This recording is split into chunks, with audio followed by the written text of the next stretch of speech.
everybody. It's a gray Tuesday here in New Jersey by the ocean, and I was thinking today about when I was little, and I used to have these experiences that my mom sort of just told me, oh, it's your imagination and all that. So I just wanted to share a few things about that in case anybody out there has had these same kinds of things happen to them. I know that these past sort of couple of decades here, more ghost shows have come on the TV, more streaming stuff, all of that. And I'm glad that there's more of a spotlight being shown on that now. The truth of the matter is that stuff has always gone on. People are just taking more notice of it now. So anyway, I have lots of stories I'm going to share with you as I'm loading videos up to my YouTube channel. The one I want to share today is about when I was a little girl. My family and I moved around a lot. It was my mom, my stepdad, and myself.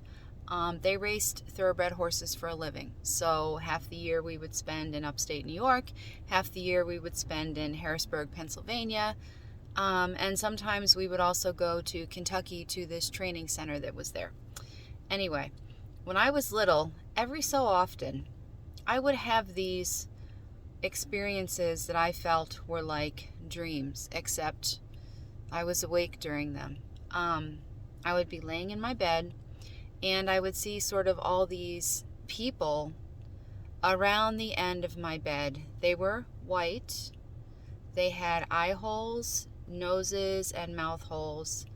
There would be 30 or 40 at a time, just standing there. And they looked smaller than a regular size human being, but they were still human beings. Like, I could tell that.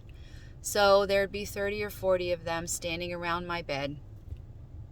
I remember the earliest experience, I think I was about 5. And there were all these people standing around the bottom of my bed. And they were just talking, like all of them talking at once. I couldn't understand what any of them were saying because there was so much chatter going on. And it just got overwhelming. And so I would hide my head under my pillow and try to go to sleep, and eventually they would go away. So that wasn't the first time, the only time that happened. That was the first time that I can remember, not the only time. Through the years, between the ages of like 5 to 11, I would periodically have these sort of wakeful dreams. Another vivid one I remember, I was 11. I was living in upstate New York at that time, and I had gone to a dance. I was in junior high. I had gone to a dance with my best friend at the time, and I came home and I was excited, but I was tired. So I laid down, tried to go to sleep, and there were all these people standing around my bed again. They were white. They had holes for eyes. They had noses. They had mouth holes, just like when I was little, just like all the other years when I had had those dreams.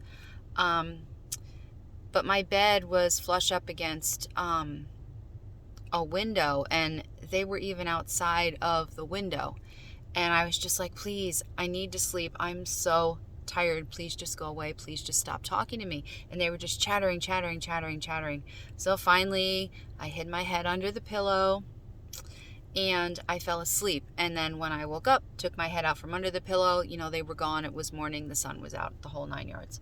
Well, that same year, I had a nightmare a few months later. And in the nightmare, I was laying in my bed, and again, I felt kind of awake, but I was more asleep than awake for this one. And I literally felt these arms with like claws on the end and everything else coming up out of the basement, up through the first floor, up through the second floor to my bed, grabbing me and trying to pull me into the bed, to pull me down to the basement, and it was terrifying. So I forced myself to wake up completely, and at that moment in time, I said to myself, this is never going to happen again. I will not see these people around the bottom of my bed. I will not ever have dreams or nightmares or any of that like this again, because every time I had gone to my mom, and I don't fault her this, She had said, oh, it's just your imagination, you know, you're just overtired, you had too much excitement. And I really thought, okay, that's what it was. So then I would try to do less, try to calm down, try to get less excited, you know. None of those things worked. These things happened. After I had that nightmare thing, though, I realized, you know what? I'm not doing this anymore. It's terrifying. I don't know what's happening. Years later, I've now come to see that that was actually a more than one time experience, an ongoing thing of the dead trying to connect with me because I could see them. It's like these stories that we hear on the Dead Files or the, you know, Ghost Hunters or any of those other sort of shows that are on TV with the mediums and all that. I had that going on. And as a very little kid, because the thing is, children are closer to God and angels, however you perceive them, than we are, because they have come through so recently. They're so fresh, they're clean slates. So they come in with whatever, you know, whatever abilities they have. And the dead know that. So they try to connect through them. I mean, what do they want? They want their life back. They want answers. Some of them don't realize that they're dead. But I wasn't in a position to help them. In hindsight, I know that's what was happening. But of course, as a little kid, it was terrifying. So if this is happening for you, if you have children, listen to them. If they tell you that they're seeing things, don't just brush it off as their imagination. Listen to them. Try to help them through it. Tell them it's going to be okay. Those people are not there to hurt them. They just want to be heard and they just want to be understood.